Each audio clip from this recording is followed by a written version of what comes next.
বিপত্তারিণী ব্রত কথা। একদিন মহামুনি নারদ পৃথিবী ভ্রমণ করিতে করিতে করতোয়া নদী তীরে এসে উপস্থিত হইলেন। দেখিলেন সেই স্থানে 10-12 জন স্ত্রীলোক মিলিয়া দেবী শ্রী দুর্গার পূজা করিতেছিলেন এবং কেহবা দেবী দুর্গার অষ্টোত্তর শতনাম পাঠ করিতেছিলেন। স্ত্রী লোকেরা মহামুনি নারদকে জিজ্ঞাসা করিলেন, মা দুর্গার বিপত্তারিণী নাম কেন হইল, তাহা বিশদভাবে আমাদের নিকট বলুন।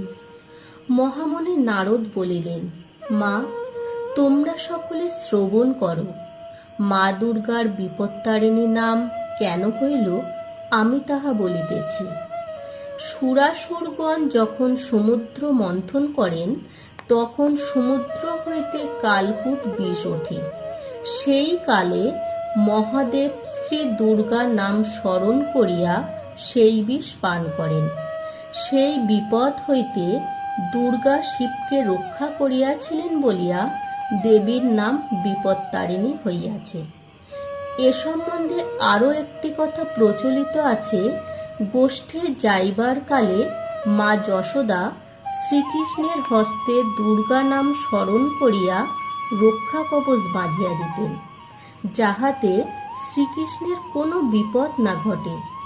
শ্রীকৃষ্ণ যদি কোনো বিপদে পড়িতেন তখন তিনি মা দুর্গাকে স্মরণ করিয়া সেই সকল বিপদ হইতে উদ্ধার হইতেন। এমনকি তিনি দুর্গা দুর্গা বলিয়া কালীদহে ঝাঁপ দিয়া কালীয়কে দমন করিয়াছিলেন।